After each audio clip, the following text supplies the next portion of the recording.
Nous sommes le 7 décembre 2021.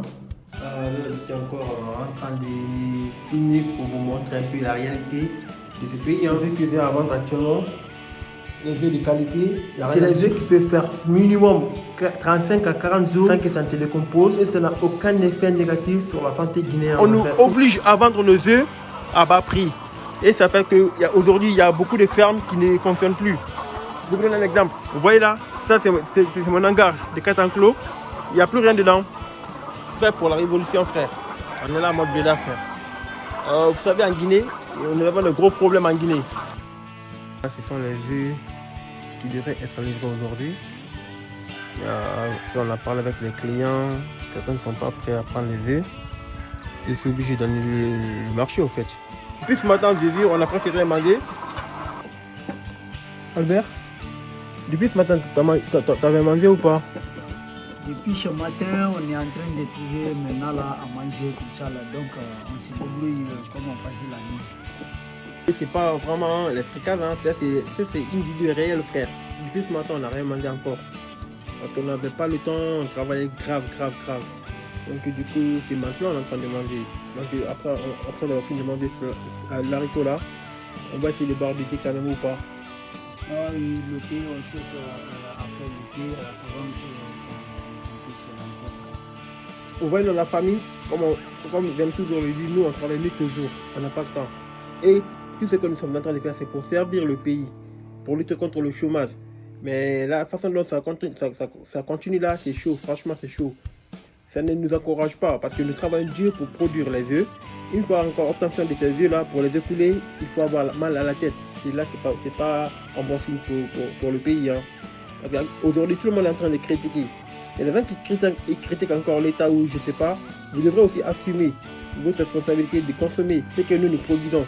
Vous et nous sommes une famille. Vous voyez, non? Et là, le problème c'est quoi? Il y a un problème avec les œufs importés. Aujourd'hui, il n'y a que les œufs importés au marché. Mon gars, la plupart de ces importateurs de œufs là, ils prennent les œufs à l'extérieur.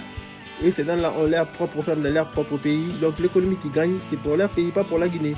Et nous sommes en train de lutter contre le chômage, comme on aime toujours le dire. C'est pour encore avoir plus d'économie dans le pays. Et voilà. Il est encore 17h, là où je vous parle. Vous voyez, non, on a encore les œufs, mon frère. Est-ce que vous pouvez me dire que ça, c'est pas les œufs de qualité, frère? Regardez bien les œufs, mon frère. Il n'y a que les œufs ici, vous voyez, non? Et là, c'est les œufs vraiment de qualité. Donc, on est capable de couvrir la demande nationale aujourd'hui. Le prix du maïs, c'est combien aujourd'hui par kilo? Le concentré, ça coûte combien d'euros? Plus de 15 000 euros. Nous, fermiers guinéens, aujourd'hui, chaque jour, nous donnons les aliments à nos poules. C'est grâce à ces aliments d'ailleurs que nous avons un bon résultat au niveau de la ponte. Pour obtenir les œufs, si tu ne donnes pas les aliments, tu ne peux jamais avoir les œufs.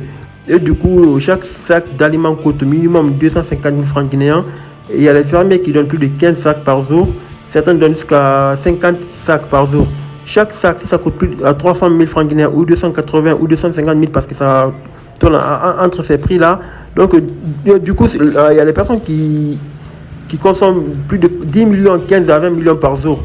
Et si les œufs n'arrivent pas à répondre cette demande, ce sont les fermiers qui perdent. C'est pourquoi aujourd'hui, il y a moins de fermes en Guinée.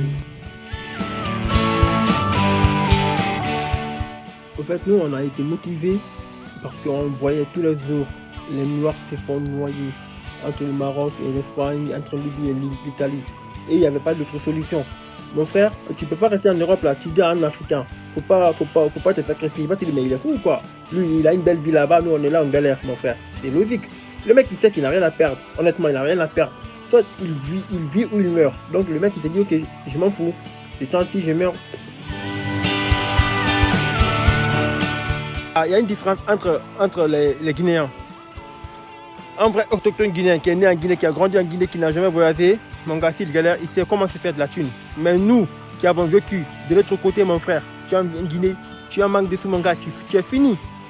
Les gens que toi, tu aidais avant, c'est eux même qui vont se retourner contre toi pour se moquer de toi, pour dire, le mec, il commence à galérer là. Donc, à mon avis, vaut mieux que vous réfléchissez bien avant d'investir en Guinée, frère. Il n'y a pas ce que je n'ai pas vécu en Guinée ici. J'ai dormi au cours de la route plusieurs fois.